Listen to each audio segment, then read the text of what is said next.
Welcome to episode 64 of the People's History of Ideas podcast. Last episode, we talked about the broad social historical background to the arrival of Mao's worker-peasant revolutionary army in the Jinggang Mountains in the autumn of 1927. In particular, we looked at the ethnic divisions between Han Chinese and Hakka-speaking so-called guest peoples, and how those ethnic divisions had a geographical character, with the relatively better off and more fertile valleys of the region populated mainly by the native registrant Han, and the hills and mountainsides where the living was more precarious, occupied by guest registrant Hakka. This episode, we're going to talk about banditry in the Jinggang Mountains. You might recall from episode 60, when right after the August 7th emergency conference, Qiubai approached Mao and asked him if he wouldn't like to go to Shanghai to work on the Communist Party's Central Party publication, and Mao replied by saying that he would rather go to the mountains to join the Fellowship of the Greenwood than stay with the party leadership in a tall building. Well, in a sense, that is actually what is going to happen. The Fellowship of the Greenwood would be social bandits of a Robin Hood type. And when Mao gets to the Jinggangshan, these social bandits are going to be immensely important in rebuilding Mao's forces and consolidating the base area that gets formed in the Jinggangshan. As it turns out, it's more like the Fellowship of the Greenwood joined Mao rather than the reverse. But to really understand what happened in the Jinggangshan, which in turn was such a pivotal moment in the Chinese Revolution, we should spend some time getting into the nature of banditry in the Jinggang region. Last episode, I mentioned that the people living in the hills and mountainsides of the Jinggang Mountains, who were mainly guest registrant Hakka people, had to engage in some sort of side hustle in addition to agricultural activity in order to make ends meet. Now, often this was some sort of handicraft such as tailoring or woodworking, or some form of manual labor like timber cutting, or working as a porter who carried things for merchants along the paths that connected the communities in the mountains with each other and with the valleys below. But one option was banditry. There were probably always a few large gangs of full-time professional bandits, but most of the brigandage in the region was carried out by small bands with a fluid membership of anywhere from 2 or 3 to a couple dozen people. These were mostly young men who came together during the downtime of the agricultural season or when particular opportunities presented themselves. These bandits were part of regular, mainstream society. They had families in the villages and spent most of their time in productive employment. Even those who turned to banditry on a more full-time basis often remained closely connected to local society, rather than living in some remote bandit hideout high up among the mountain peaks. Banditry even sometimes figured into the regular family survival strategies where different sons would go into different occupations. One son might focus on farming, one on handicraft production, and another might go into the bandit trade. And just as the family farm might draw all of the family members in to help with the labor of an intense agricultural season, like when the harvest had to be brought in quickly, at other times, family members who weren't bandits might be called upon to provide shelter for the family member who was a bandit, or even to participate in raids that required more manpower. Bandits relied on the communities around them to sell the goods that they stole, and in turn, they bought food, clothing, and supplies. They also relied on these communities for information, both on good targets to raid and also about upcoming government bandit suppression efforts. Smaller bandit gangs could meet these needs informally, but larger bandit operations formalized these relationships by employing scouts and establishing large-scale fencing, investment, and resupply operations. So even though the vast majority of people in the highlands of the Jinggangshan did not participate in banditry themselves, bandit operations were interwoven with the way that society operated in the highlands. Large numbers of people had kinship ties or business relations with people involved in one way or another with bandit operations. And some people could slide easily between illegal and legal activities to the degree that there was not the same sort of moral distinction between banditry and other forms of economic activity as there was in more well-ordered and prosperous parts of China. The example of Wang Zuo, one of the two bandit leaders who joined up with Mao after his arrival in the Jinggangshan, is illustrative of the ties between bandit operations and the broader society. Wang first worked as an itinerant tailor. This sort of job put him in contact with all sorts of well-off people who made great targets for bandits. Eventually, Wang was employed as a scout by a bandit gang so that he would inform them about the relative wealth and comings and goings of some of his clients. Eventually, Wang left scouting behind and set up a tailoring small business with 7 or 8 employees, making clothes for bandit gangs in the area. Then, Wang set up his own gang and set up a protection racket for other commercial firms in the area.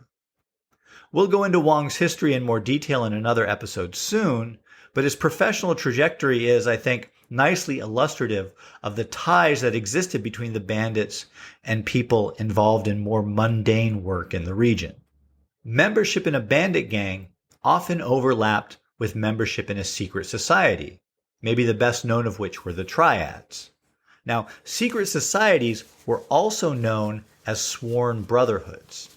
And as the term brotherhood implies, there was a certain fictive kinship involved with membership in these societies, which served to link people together both within the bandit gangs and with members of the society who did not actively participate in bandit activity.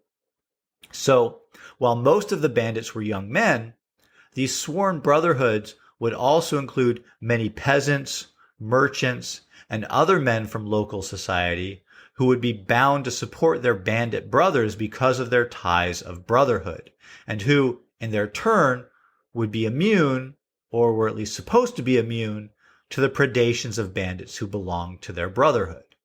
In fact, these sworn brotherhood ties were ways in which local elites, who might otherwise have been targets of the bandits, could end up allied with bandits and even managing to utilize bandit gangs in armed competition with other local elites.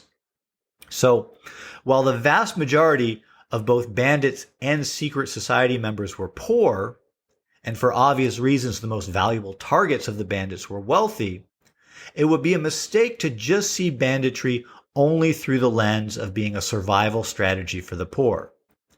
There was a kind of social bandit ideal of robbing from the rich to give to the poor, and this ideal was expressed in some Chinese novels and folk tales, just like we have Robin Hood in English.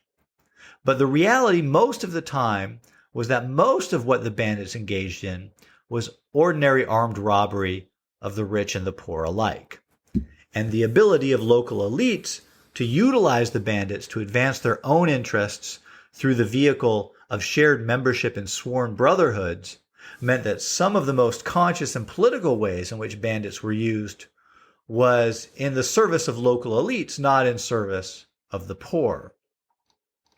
Now, so far, this overview of banditry in the Jinggang Mountains has been very general and applies to the conditions in the region for a couple centuries prior to where our story is at in 1927, when Mao and the remnants of the forces that carried out the Autumn Harvest Uprising in Hunan arrived in the region. What I want to do now is to shift to discuss how the political instability and weakened government in China during the first few decades of the 20th century, first with the decline of the Qing dynasty and then with the post-Qing competition among warlords, really escalated the bandit activity and other forms of collective violence in the region. One major aspect of how bandit activity and collective violence in general grew in the decades preceding Mao's arrival in the region was the way in which ethnic tensions between Hakka and Han found expression in this violence. Even though there were bandits among both the Han Chinese of the valleys and the Hakka in the hills, as you can tell so far, we've mainly been talking about banditry as a phenomenon of the hill people. And disproportionately, it was hill people who were bandits, and the most prized victims of the bandits were wealthy Han from the valleys. And attacks by bandits on the Han didn't just make good economic sense for the Hakka bandits, they also provided a certain emotional satisfaction in getting some measure of payback for the various ways in which the Hakka were exploited by the Han. The first decades of the 20th century saw a major escalation in the ethnic tensions in the region and in violence that stemmed from these tensions. Apparently, this all began with Qing efforts to prop up the collapsing dynasty by increasing taxes. This increase in expected state revenues from the region led the local Han elite to try to pass on the cost of the increased taxes to the Hakka population. Here's what happened. Apparently, the first act in this drama involved lowland Han Chinese beginning to reassert claims on land in the highlands that they had been neglecting for some time. The first instance where this happened was apparently in the 1860s when a Han named Chen claimed that some of the Hakka near the village of Maoping were living on land that was his family's ancestral land.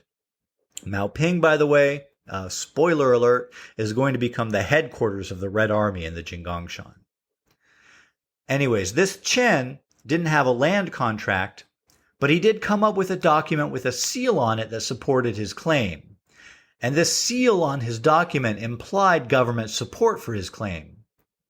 Apparently, the amount of money he was requesting in rent was pretty small and easily managed, and the Hakka around Maoping felt that it would be less trouble to give in and pay the rent rather than to challenge it. However, as news of the precedent traveled, more and more Han got in on the act and began fabricating claims on land that was held by Hakka in the region and collecting rent. Naturally, the more time passed, and the more the Han elites got away with this, the more rent they started demanding, and the more they had to resort to the use of force to get compliance. So, by the early 20th century, there had been this escalating situation where Hakka, who had been living on and using land, all of a sudden had to start paying more and more rent on land that they had previously been living on, even if they lacked legal title. At the same time, Han elites who controlled local markets where people sold their goods began requiring Hakka to pay extra to use the markets and restricting their use of the markets. In response, there was an escalation of social unrest. In 1888, a martial arts teacher who belonged to one of the sworn brotherhoods organized a raid of over 1,000 people from the hills to descend on the government offices in the county seat of Ninggang County, which is one of several counties in the Jinggang region, and burn down the government headquarters. This was the first of a series of raids that would happen periodically in retaliation for the exploitation of and discrimination against the Hakka of the region. One of the sworn brotherhoods that was particularly active in organizing raids and in coordinating community retaliation against the depredations of the lowland elite was a brotherhood called the Hong River Society. And a series of events involving the Hong River Society in 1912 saw the further escalation of ethnic tensions in the region. In 1912, the Hong River Society recruited 7 new members in a village in the lowlands at the foot of the mountains in Han-dominated territory. When word got out, the local Han powers mobilized their forces and murdered all 7 of these new recruits. This, in turn, prompted a major response from the Hong River Society, which descended from the hills and burned homes in 17 lowland villages.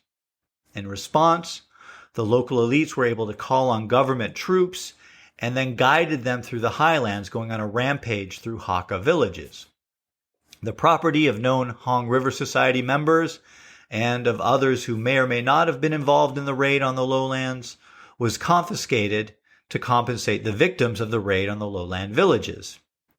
But, of course, because no one was going to be going up into the hills to work on the land that had been confiscated, an armed corporation called the Rescue Society was formed to manage the confiscated land in the highlands for the benefit of the lowlanders. In addition to the periodic raids that sworn brotherhoods would organize against the lowland elite, the main Hakka response against escalating exploitation and discrimination took the form of increased bandit activity. In particular, one kind of raid, known as lamb hanging, saw a large increase. Lamb hanging involved the kidnapping of wealthy and prominent Han elites for ransom.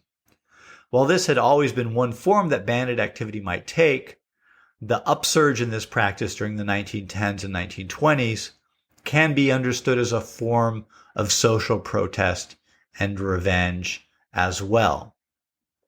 But it's important to note that the upsurge in banditry was not only a form of social protest. It also reflected the chaos and violence of the warlord era in China. And banditry in the region was exacerbated by the movement of troops into the region who had left warlord armies in order to become bandits. This could happen a number of different ways. Sometimes junior officers who didn't like their orders or how they were being treated might just take their platoon and abandon the warlord they were serving with. In other cases, surviving remnants of forces that had been splintered in battles might regroup as bandits rather than rejoin the larger force they belonged to, assuming that it even still existed. In other cases, individuals or small groups might desert due to bad treatment or bad pay, both of which were very common, and turn to banditry. It was a pretty common thing for warlord forces to constantly shed some of their troops in this fashion. The arrival of these sorts of deserters come bandits from warlord forces also contributed to the escalation of the chaos and organized violence in the region, quite apart from the already escalating violence due to the increase in ethnic tensions between the Han and Hakka. But these warlord troops turned bandit also tended to be assimilated into the dynamics already at play in the region.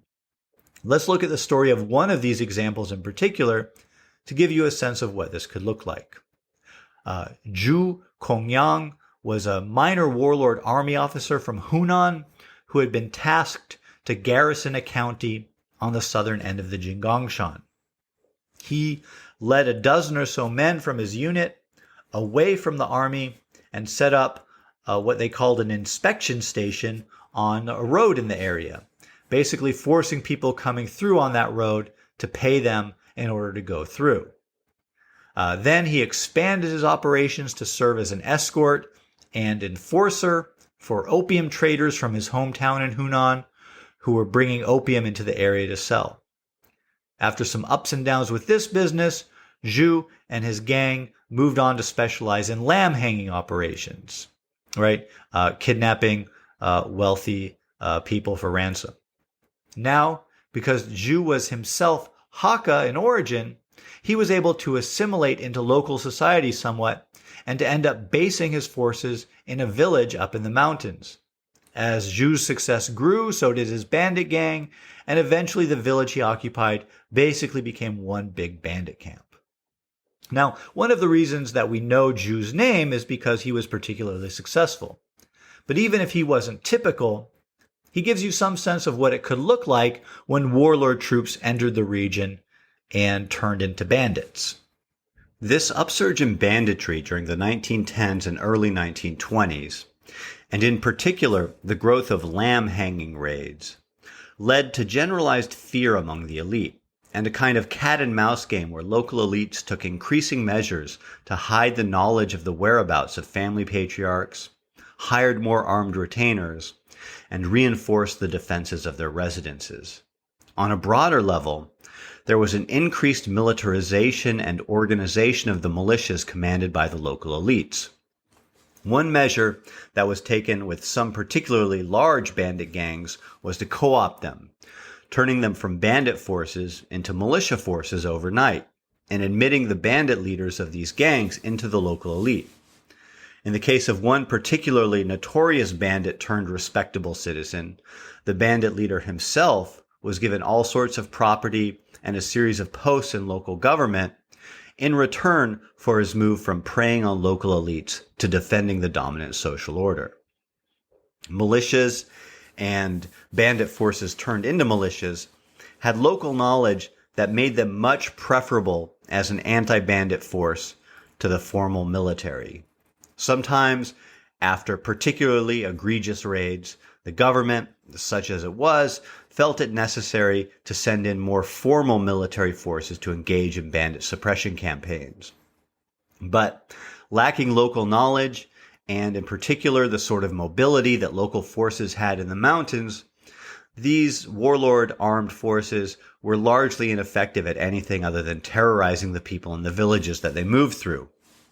Zhu Kongyang liked to say that in order to avoid the army, all that he had to do was to travel in circles, an observation that would later be echoed by Mao Zedong. Meanwhile, government armed forces took a toll on lowland villages as well. So overall, it was preferable, and indeed pragmatic, for the local elites to deal with the bandits with minimal interference from the armed forces of whichever warlord happened to control Jiangxia province at the moment. The presence of army troops in a lowland village was often not really preferable to suffering a raid from highland bandits, as the warlord armies lived off the land, as it were, taking what they needed and ravaging lowland villages that they passed through. Perhaps the last thing to note about the nature of banditry in the Jinggang Mountains in the period right before Mao's arrival is that even though the amount of banditry increased, the available targets for bandit raids did not. This meant that bandits increasingly competed among themselves for good targets and also made targets of each other. So in addition to all of the violence that I've been describing so far, gang warfare was also a major issue in the region. Let me wrap up here by quoting from Stephen Averill, whose Revolution in the Highlands I have heavily relied on for this episode. I can't recommend the book highly enough, and it's really the only English language source for this sort of detailed information on the Jinggang Mountains. So if you want to get deeper into this material, go get the book. Okay, here's how Averill describes what all this banditry meant for the revolutionaries who emerged within the region, and also those like Mao who came from outside. Jinggangshan society in the 1920s was thus highly mobilized, militarized, and polarized. It was mobilized in the sense that a sizable percentage of the adult population belonged to organized groups, lineages, coalitions of surname groups, gangs, brotherhoods, militias that engaged in some form of collective action. It was militarized in the sense that a significant proportion of the collective action in which these groups engaged involved the use or threat of armed force. And it was polarized in the sense that the shape and object of collective action in many parts of the region was strongly affected by position on one side or the other of the region's prominent ethnic fault line. These circumstances had complex consequences for the development of the regional revolutionary movement. Naturally, the fact that the area's population was already partially mobilized and militarized helped revolutionaries in that many people were already sensitized and potentially responsive to calls for collective action, participated in organizations that could be used to undertake such action, and were accustomed to the overt use of armed force as a method for expressing social dominance and settling political disputes. Potentially helpful as well were the persistent socioeconomic differentials that contributed significantly to the long-term ethnic tension that affected much of the region and the contemporary flare-up of violent animosity in the early 20th century. Both provided potential hooks, grievances, issues of intense concern to particular groups that might serve revolutionaries as exploitable lodging points for establishing themselves and their radical socioeconomic program in rural China. But the environment of the Jinggangshan region simultaneously constrained, channeled, and forced compromises on the revolutionary movement. Most obviously, close association, whether actual or perceived, with the causes people, and even the geographical territory on one side of the region's ethnic divide could alienate those occupying the other side. Likewise, organizations and forms of collective action, such as feuding or banditry, that had taken shape in the socio-political context of hill country life incorporated certain assumptions, attitudes, and conceptions about the cultural order and the conduct of politics that made them at best imperfect instruments for, and at worst outright obstacles to, the implementation of programs aimed at transforming the existing system. All right, before we end this episode, I want to thank everyone for your reviews, ratings, and contributions. Ratings and reviews do help people to find the podcast, so if you enjoyed the episode or learned something, please do consider leaving a rating or review. And your contributions definitely help with the cost of putting out this podcast, especially the cost of books. So, thank you again. It's all very appreciated.